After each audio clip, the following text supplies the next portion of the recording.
નમસ્કાર મિત્રો, સ્વાગત છે તમારું મશરૂમની ખેતીના એક નવા વિડીયોમાં. આ વિડીયોમાં હું વાત કરીશ બેગમાં આવતા કન્ટામિનેશન વિશે. કન્ટામિનેશન એટલે બેગમાં આવતી મશરૂમની ફૂગ સિવાયની અન્ય ફૂગ અથવા તો બેક્ટેરિયા. આ સૌથી મોટી સમસ્યા છે. જો તેને ઓળખીને સમયસર દૂર કરવામાં ન આવે તો જેવી રીતના બગડેલી કેરી સારી કેરીને બગાડે તેવી જ રીતના બગડેલી બેગો સારી બેગોને બગાડશે. તો કન્ટામિનેશન આવવા પાછળના ઘણા બધા કારણો હોઈ શકે. પરાળ સારી રીતે સ્ટરીલાઇઝ કરેલ ન હોય, બેગ ભરતી વખતે હેન્ડ સેનિટાઈઝર અથવા ગ્લોવ્સનો ઉપયોગ ન કરેલો હોય, રૂમમાં વધારે ભેજ અને ગંદકી હોય, સ્પોનની ક્વોલિટી ખરાબ હોય, બેગમાં વધારે પાણી હોય, આ બધા તેની પાછળના મુખ્ય કારણો છે. કન્ટામિનેશન વાળી બેગમાં લીલી ફૂગના દાગ સફેદ માઇસેલિયમ વચ્ચે દેખાતા હોય, અથવા કાળી ફૂગના દાગ દેખાતા હોય અને બેગમાંથી દુર્ગંધ આવતી હોય, અથવા તો બેક્ટેરિયાને કારણે પીળા કે ભૂરા રંગનું પાણી ભરાઈને બેગ પોચી પડી ગઈ હોય, અથવા તો માઇસેલિયમનો વિકાસ અટકી ગયો હોય, 8-10 દિવસ પછી પણ બેગ સફેદ ન થાય, તેની પાછળનું કારણ સ્પોન ખરાબ પણ હોઈ શકે. તો આવા લક્ષણો દેખાય છે જ્યારે બેગની અંદર કન્ટામિનેશન આવે.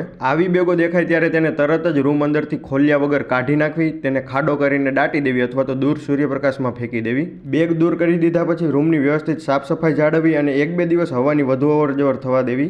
ડાંગરની પરાળ સરખી રીતે સાફ કરેલી ન હોય અથવા તો સ્ટરીલાઇઝ કરતી વખતે ગરમ કરેલી ન હોય તો બેગની અંદર નાના નાના ડાંગરના છોડ ઉગે છે. તેના કારણે ડાંગરના છોડ અને માઇસેલિયમ વચ્ચે પોષક તત્વો માટે સ્પર્ધા થાય, જેનાથી મશરૂમનો વિકાસ ધીરો પડી જાય અને ઓછું ઉત્પાદન મળે. આવા નાના છોડને હાથેથી ખેંચીને કાઢી નાખવા. નવી બેગો ભરતી વખતે પરાળને સારી રીતે 65 થી 70 સેલ્સિયસ તાપમાને 1 કલાક માટે ગરમ કરવું. વધુ માહિતી સાથે મળીશું નેક્સ્ટ વિડીયોમાં. જો તમને આ વિડીયો સારો લાગે તો લાઇક કરીને શેર કરી દેજો અને તમે પણ આ સફરમાં જોડાયેલા રહેજો. આભાર.